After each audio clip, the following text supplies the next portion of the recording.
Okay, in this video on this 27-year-old Husqvarna 257, this is the saw that I used in my video about the bar and chain oil.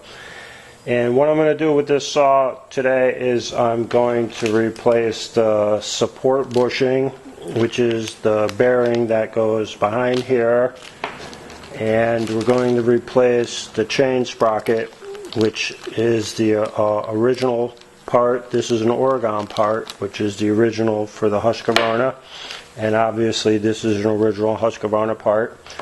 I got 27 years out of these original parts, and I felt that it's time to replace them. Even though they're still working fine, I figured after 27 years it would be best to make a change, and I'm using original replacement parts for the money. They're not really that expensive, so you're better off just buying original replacement parts so your saw function properly for you. So you can see on the top you have 3 Phillips screws, so you need to loosen those screws and you take the top off. That's with a Phillips screwdriver. Then you have your spark plug here. So you pop off your spark plug thing, and you can use a spark plug wrench, or you could use your chainsaw tool, which we have one here, and then you would put this on here, boom, loosen that up, pull your spark plug out. Now, in order to keep all of this from rotating, here you can see there's a spot here for a socket that's 15 millimeter, and I'm going to use this 15 millimeter torque wrench to loosen this up. But what you want to do is you want to block the piston from moving up and down, and they do have a plug that you can put in there that's made out of metal, and they do have plastic ones. I would not recommend using a metal one. You can damage the piston.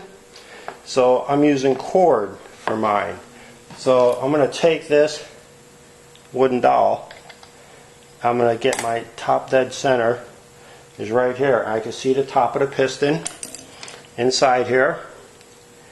And I'm going to start stuffing some of this cord in here.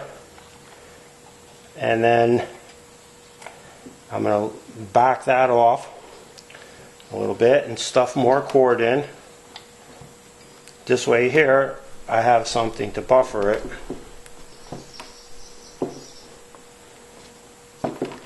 And then when we come back up, as you can see, I have tension on there now. So now, when I put my torque wrench on here, I can start tightening my torque wrench up to figure out exactly what are the foot-pounds using the torque wrench until it loosens up. There it is right there. So now I can tell you that this is tightened to roughly 25 foot-pounds.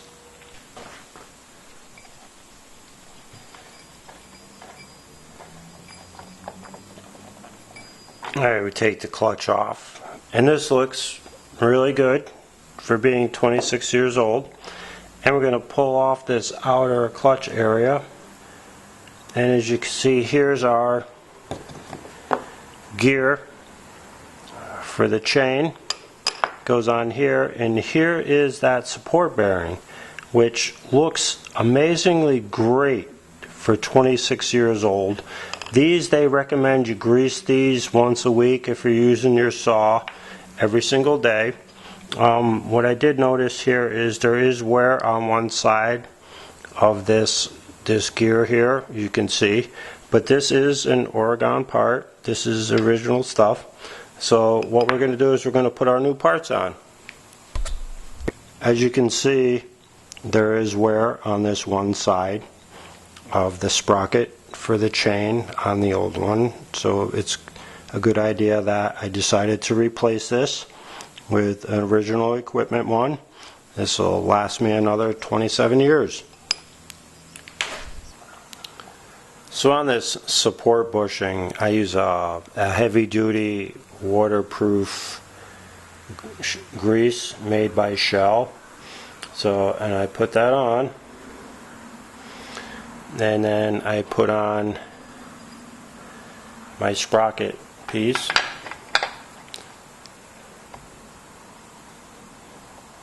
Lock that in. And we're all set. I'm going to clean up my hands and we'll continue the reassembly.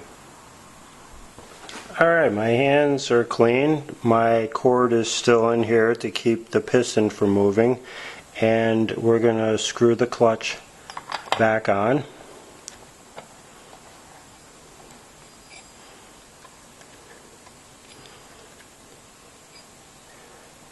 And then we'll torque it to the specified foot-pounds.